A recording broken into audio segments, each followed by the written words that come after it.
देखंतु देखंतु देवी रथ अपूर्व महिमा मंडित रथ आसुचंती गति करुछंती एवं एई रथर गति को यार चालना को आपण टिके लक्ष्य करंतु आमर रही जो 12टी राशि से 12टी राशि प्रतीक मध्य देवी सुभद्रांकर रथर चक संख्या एवं आम मैंने जानती जिते बड़े यही रथ गतिशील होती सेते कौन स्मरण को आसुचंती ना देवी भगवती तांकर कृपा वितरण करुँचे बलभद्र भगवान को आपण दर्शन करुले सी कृपा वितरण करुँच भगवान जगन्नाथ स्वामी कृपा वितरण करुँच कहीं ना कृपा पारावारो सजल जलधर श्रेणी रुचिरो देखंतु देखंतु उद्बाहु हो जाइछन्ति भक्त माने आत्मसमर्पण मुद्रारे दुई हस्त ऊर्धायित हो जाइछि ऊपर को उठी जाइछि महाप्रभु जगन्नाथ स्वामी से तो आलिंगन मुद्रारे ही समस्त को डाकुछन्ति भक्त माने कौन से आह्वान को अस्वीकार करिपारिबे जड़े भक्त कवि कहते जे प्रभु जयदेव कवीन्द्र भारती पद विन्यास वशीकृता शय अयि किम नृत्यसी महाप्रभु कथमे तनुम कर प्रसारण हे महाप्रभु महाकवि कवीन्द्र जयदेव सरस्वतींकर अपूर्व गान रे सम्मोहित होई विमोहित होई आपण कौन एमिति वशीभूत हो गले भक्त मान उपरे जे आपण नृत्य करने मुद्रा रे आलिंगन मुद्रा रे समस्त को आह्वान दौरान अरे आस आस मो निकट को आस मो निकट को आस ये जो समर्पण ये हूँ जीवनर सर्वोच्च सोपान कथा भक्तिर सर्वोच्च सोपान रोचे समर्पण अर्थात आत्मनिवेदन तेणु आपण मैंने देखिए योगेश्वर प्रभु भगवत गीता रे पूजा मैडम ये यात्रार मूल कथाटी हूँ भक्ति कारण ये भगवान अच्छा भक्त अच्छा भक्ति हूँ जोगसूत्र एवं भक्तिटा कौन ना सा परानुरक्ति ईश्वर ठारे जो परम अनुरक्ति ये अनुरक्तिर नाम हूँ भक्ति देखंतु देखंतु घोष घंटा मानकर घंटनाद शुणंतु एवं देखंतु डाहुक तांकर बेत हलौचंती बोली शुणाउचंती हो भगते रथ टाणी नियो रथ टाणी नियो रथ टाणी नियो एवं जी अनंत कोटि विश्व ब्रह्मांडर नाथ आदि तांक निकटरे तुमे तमर भक्ति को न्यूछाली कर दियो तुम जीवनर साधना को न्यूछाली कर दियो एवं तुम जीवन रे जहाँ किछि अछि कर्म ज्ञान भक्ति योग प्रभु को समर्पण कर दियो कहीं ना भगवान बार बार कहते अर्जुन जत करोसि जदस्नासि जज्जुहोसि ददासि जत जत तपस्यसि कौन्तेय पुरुषो मदर्पणम तू जहा हवन करुचु जहा जजन जाजन करुचु जहा कर्म करुचु जहा तपस्या करुचु एवं तू जहा मध्य भोजन करुचु से सब किछि मते अर्पण करिदे मते अर्पण करिदे मते अर्पण करिदे उद्वाह होई भक्त माने महाप्रभु निकट में दुख निवेदन करुछन जे हे प्रभु चिंतामणि तुमे भक्तर सुख खणी चिंतामणि तुमे भक्तर सुख खणी प्रभु अंतर्जामी जगन्नाथ स्वामी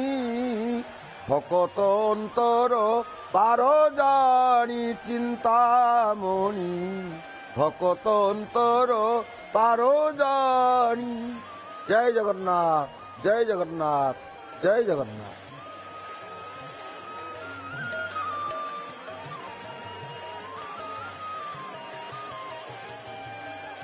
जय जगन्नाथ जय जगन्नाथ जय जगन्नाथ। आपण मान कहूली जो रथ चकर संख्या ये संख्या भितर द्वादश संख्या पर बहु कथा आम कही बलभद्रंकर 14 संख्या रथर चक अर्थात ये जो चतुर्दश ब्रह्मांड चतुर्दश मन्वंतर 14 मनु एमती अनेक कथा आम अतीत कहीचु एवं कही आपण को पंडित सूर्यनारायण कही बंधु डॉक्टर रामचरण कही पंडित आमर पंडित महोदय कही लक्ष्मीकांत मिश्र शर्मा कही आपण को डॉक्टर अभिराम शतपथी महोदय तेणु ये चक संख्या पर बहु कथा आप शुणी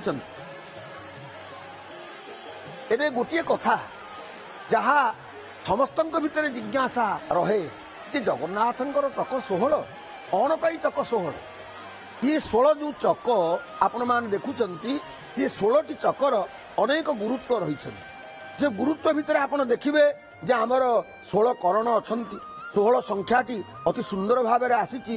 16 ଶାସନ ଆମର ରହିଛି ଏବଂ 16 କର୍ଣ୍ଣଙ୍କର କଥା ରହିଛି। ଯଜ୍ଞଶାଳାରେ ରହେ 16 ଖମ୍ବ ଏବଂ ଶ୍ରୀମନ୍ଦିରର ଯେଉଁ ଜଗମୋହନ, ମୁକ୍ତିମଣ୍ଡପ, ବେହରଣ ଆଦି ଯଜ୍ଞଶାଳା, ଇଏ ସବୁ ଭିତରେ ଆପଣ ଦେଖିବେ ଆବଶ୍ୟକତା ହେତୁ ଇଏ ସବୁ ହେଉଛି 16 ଖମ୍ବ ବିଶିଷ୍ଟ। 16 ସଂଖ୍ୟା ହେଉଛି ପୂର୍ଣ୍ଣତା ବ୍ୟଞ୍ଜକ ଏବଂ 16 ପୂର୍ଣ୍ଣ ଯୌବନା। 10 ମହାବିଦ୍ୟାଙ୍କ ମଧ୍ୟରେ ମଧ୍ୟ ଅଛନ୍ତି ଜଣେ 16 ଭୁବନେଶ୍ୱର ଏବଂ ଚନ୍ଦ୍ର 16 କଳା ଯୁକ୍ତ। ଜଗନ୍ନାଥ ଯେ 16 କଳା ତହୁଁ କଳା ଏ ନନ୍ଦ ବଳା। ଶ୍ରୀ ଜଗନ୍ନାଥ ଚରିତାମୃତରେ ଆପଣମାନେ ଏ କଥା ଜାଣିଛନ୍ତି, ଶୁଣିଛନ୍ତି। ଆପଣ ଦେଖିବେ ଯେ ଅତିବଡୀଙ୍କର ମଧ୍ୟ ଥିଲେ 16 ଶିଷ୍ୟ ଏବଂ ଆମର 16 ସଖୀଙ୍କର ଅଂଶ ସେମାନେ ଥିଲେ ବୋଲି ମଧ୍ୟ ପ୍ରବାଦ ରହିଛନ୍ତି। ଏ ସମସ୍ତ ଭିତରେ ଆପଣ ଦେଖିବେ ଯେ ଆମର ଯେଉଁ ପୂଜାରେ ମଧ୍ୟ ଆପଣ ଦେଖିବେ 16 ଉପଚାରର ଅର୍ଚ୍ଚନା ବିଧି ରହିଛି। 16 ଉପଚାର ପୂଜା ଏବଂ 16 16 ପ୍ରକାର ସୁଗନ୍ଧ ଦ୍ରବ୍ୟ, 16 16 ଅରବିଶିଷ୍ଟ ଯୌଗିକ ବିଶୁଦ୍ଧ ଚକ୍ର, ତାକୁ 16 ବୋଲି କୁହାଯାଏ। ଏବଂ ଆପଣ ଦେଖିବେ 16 ସାର୍ଚି, 16 ସାଂଶୁ, 16 କିରଣ ଯୁକ୍ତ ଶୁକ୍ର ଗ୍ରହ ଏବଂ 16 ଶାସ୍ତ୍ର ମାନେ 16 କୋଣିଆ ମନ୍ଦିର। ବାସ୍ତୁଶାସ୍ତ୍ରରେ 16 ବାସ୍ତୁର ନାମ ଓ ଲକ୍ଷଣ ବର୍ଣ୍ଣିତ। ବୈଦିକ ଯଜ୍ଞରେ 16 ପ୍ରକାର ପାତ୍ର ମଧ୍ୟ ବ୍ୟବହୃତ ହୋଇଥାଏ।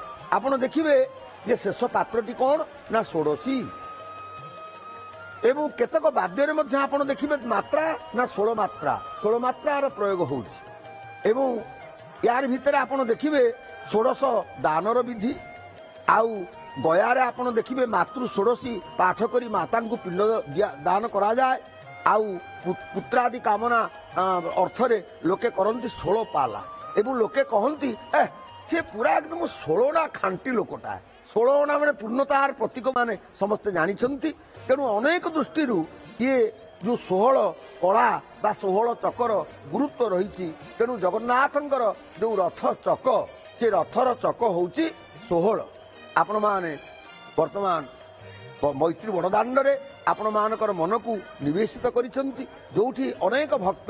ଇ ଜଗତ ହେଇଯାଇଛି ଜଗନ୍ନାଥମୟ, ଶ୍ରୀକ୍ଷେତ୍ର ହୋଇଯାଇଛି ଜଗନ୍ନାଥମୟ। ଶ୍ରୀକ୍ଷେତ୍ର ଖାଲି ଭାରତବର୍ଷର ପ୍ରତିଭୁ ଅବସ୍ଥାରେ ନାହିଁ, ସମଗ୍ର ବିଶ୍ୱ ଯେମିତି ଏକାକାର ହେଇଯାଇଛି। ସେଦିନ କବୀନ୍ଦ୍ର ରବୀନ୍ଦ୍ର କହିଥିଲେ, ହେ ମୋର ଚିତ୍ତ ପୁଣ୍ୟ ତୀର୍ଥ ଜାଗରେ ଧୀରେ, ଏହି ଭାରତେ ମହାମାନବେର ସାଗର ତୀରେ। ସତ ଯେମିତି ସମଗ୍ର ଭାରତ, ଖାଲି ଭାରତ ନୁହଁ ସମଗ୍ର ବିଶ୍ୱ ଯେମିତି ଏକାକାର ହେଇଯାଇଛି, ଏକାଧାର ହେଇଯାଇଛି ଗୋଟିଏ ମୈତ୍ରୀ ଭାବନାରେ, ଗୋଟିଏ ମୈତ୍ରୀ ଚେତନାରେ। କାରଣ ରଥ କ'ଣ ଶିକ୍ଷା ଦେଉଛି ଆମମାନଙ୍କୁ ନା ଆଗେଇବାକୁ ହବ। ଚରବଇ ମଧୁବିନ୍ଦତି ଚରେଇ ବଇତି, ଆଗକୁ ଚାଲ, ଆଗକୁ ଚାଲିବା ହିଁ ହେଉଛି ମଧୁ ଝରିବାର ମାର୍ଗ। ଯଦି ଜୀବନରେ ତୁମେ ମଧୁ ଚାହଁ, ଓମ୍ ମଧୁବାତା ଋତାୟତେ ମଧୁ କ୍ଷରନ୍ତି ସିନ୍ଧବ। ଏଇ ଯେଉଁ ବୈଦିକ ମନ୍ତ୍ରରେ କୁହାଯାଇଥିଲା ଚତୁର୍ଦିଗରେ କେବଳ ମଧୁ ଅମୃତର ବୃଷ୍ଟି ହବ। ସୁଧାମୟ ସୃଷ୍ଟି, ମଧୁମୟ ସୃଷ୍ଟି, ଏ ସୃଷ୍ଟି ଅମୃତମୟ ହେ। ତେଣୁ ଏ ଜଗତ ଅମୃତମୟ ହବ, ଧ୍ୟାନମୟ ହବ, କର୍ମମୟ ହବ, ବ୍ରହ୍ମମୟ ହବ, ଶାନ୍ତିମୟ ହବ, ସୁଖମୟ ହବ, ଭାବମୟ ହବ ଏବଂ ସମୃଦ୍ଧିମୟ ହବ। କେମିତି ହବ ନା ଭଗବାନଙ୍କ ପ୍ରତି ଯଦି ଆମର ପ୍ରୀତି ରହେ, ଭଗବାନଙ୍କ ପ୍ରତି ଯଦି ଆମର ଭକ୍ତି ରହେ, ପ୍ରଭୁଙ୍କ ପ୍ରତି ଯଦି ଆମର ଅନୁରକ୍ତି ରହେ, ତାହେଲେ ଏ ଜଗତ ନିଶ୍ଚିତ ହେଇଯିବ ଶାନ୍ତ, କାନ୍ତ, ଶାଶ୍ୱତ, ପ୍ରେମମୟ, ଭାବମୟ, ରସମୟ। ଏଥିରେ ସନ୍ଦେହ ନାହିଁ। ରସସାଗର ବସିଛନ୍ତି, ରସନିଧି ବସିଛନ୍ତି। ମହାନାରାୟଣ ଉପନିଷଦ କହୁଛନ୍ତି ରସ ବୈଷହ। ଭଗବାନ ବଳଭଦ୍ରଙ୍କର ତାଳଧ୍ୱଜ ରଥ ଆମେ ଦର୍ଶନ କରୁଥିଲେ। ବର୍ତ୍ତମାନ ଚାହାନ୍ତୁ ମଣିମା, ଆହା ପ୍ରସ୍ଫୁଟିତ ଅପୂର୍ବ ପଦ୍ମନେତ୍ର। ଏଇ ପଦ୍ମନେତ୍ର ଚକା ନୟନକୁ, ଚକା ଆଖିଙ୍କୁ ଟିକେ ଥରେ ଆପଣ ନୟନ ଭରି ଟିକେ ଚାହାନ୍ତୁ। ଏମିତି ଲୌକିକ ଦୃଷ୍ଟିରେ ଚାହିଁଲେ କ'ଣ ହବ କି? ଭାବନେତ୍ରେ ଥରେ ତାହାରେ ତାହା, ଭାବନେତ୍ରେ ଥରେ ତାହା, କାଳ ଚକ୍ର ଦଣ୍ଡ କରିବାକୁ କ୍ଷୟ। ଆହା ଦୁଇଟି ଶୁକ ପକ୍ଷୀ, ଦୁଇଟି ପକ୍ଷୀ ତତ୍କ୍ଷଣାତ୍ ଉଦ୍ଭାସିତ ହେଲେ ଏବଂ ସାଙ୍ଗେ ସାଙ୍ଗେ ଚାଲିଗଲେ। ମୋତେ ଜଣେ ଭକ୍ତ ବନ୍ଧୁ କିଛି ବର୍ଷ ପୂର୍ବେ, ଯେତେବେଳେ କରୋନା ପୂର୍ବରୁ ଆପଣମାନେ ଜାଣନ୍ତି OTV ତରଫରୁ ଆମର ନିଆଯାଏ ଶ୍ରୀଜୁ ଲଜ୍, ସେଠି ଆମେ ଯେତେବେଳେ ଏଇ ଘୋଷ ଯାତ୍ରାର ଅପୂର୍ବ କଥା ଯେତେବେଳେ ଆମେ ବିତରଣ କରିଥାଉ, ସେତେବେଳେ ଜଣେ ଭକ୍ତବନ୍ଧୁ ଆସି ପହଞ୍ଚିଲେ ଏବଂ ସାକ୍ଷ୍ୟ ଲକ୍ଷ୍ୟ ପ୍ରତ୍ୟକ୍ଷ ସେ କହିଲେ ଆପଣ ଯେଉଁ କହୁଛନ୍ତି ଯେ ସେଇଟା ହେଉଛି ଶ୍ରଦ୍ଧା ବିଶ୍ୱାସ, এইটা হচ্ছে শ্রুতি আউ স্মৃতি। নন্দীঘোষ রথরে জগন্নাথଙ୍କ রথরে দুই শুকপক্ষী জীব আউ পরম, ইয়ার শাস্ত্রীয় ভিত্তি কোণ অছি না ইয়ে সব আপন মানকর ভাষ্যকার মানকর সবু মনগড়া কথা? না না না না না, ইয়ে মনগড়া কথা আদৌ নুহে। বৃদ্ধা ম্যাডাম আপন দেখবে এই যে শুকপক্ষী ওলট শুকপক্ষী ইয়াঙ্কর অত্যন্ত তাৎপর্য আধ্যাত্মিক তাৎপর্য রয়েছে। ଆପଣଙ୍କୁ ମୁଁ ମନେ ପକାଇ ଦେଉଛି ନିଖିଳ ପୁରାଣ ଶ୍ରୀମଣି ଶ୍ରୀମଦ ଭାଗବତମ୍ ଏକାଦଶ ସ୍କନ୍ଧରେ ଦ୍ୱାଦଶ ଅଧ୍ୟାୟରେ କ'ଣ ବର୍ଣ୍ଣନା କଲେ ଶ୍ରୀଶୀଳ ଜଗନ୍ନାଥ ଦାସ ସ୍ୱାମୀ କେଉଁ କରିଲେ? ଏକଇ ବୃକ୍ଷେ ହଂସ ଦୁଇ ବସନ୍ତି ପ୍ରିୟ ଭାବ ବହି ସ୍ୱଭାବେ ବେନି ସଖା ହୁଅନ୍ତି ଏକଆ ରେକ ନ ଛାଡ଼ନ୍ତି ସମାନ ଶକ୍ତି ସେ ବହନ୍ତି ବନ୍ଧବୀ মুক্ত বেনি গতি সে বৃক্ষে যেতে ফল ফলে একতা ভুঞ্জই নিশ্চলে। আপন লক্ষ্য করিবে গোটিয়ে ভোগ করুছি কিন্তু আর পক্ষীটি এক ভুঞ্জই তাহা বলে সে বৃক্ষে যেতে ফল ফলে এক বঞ্চই উপবাসে নির্লেপ নিরঞ্জন অংশে নিত্য আনন্দ পরিপূর্ণ সকল দেখ ঈশমান সেহু ন জানে নিজ পর যেণু নির্মল জ্ঞান তার সে হংস বৃক্ষ ফল খাই লোভে বন্ধন তার দেহি অজ্ঞানে ন জানই কিছু এমন্তে বেনি আত্মা লক্ষ্মী পরম পরম আনন্দী অবিদ্যা সঙ্গে জীববন্দী।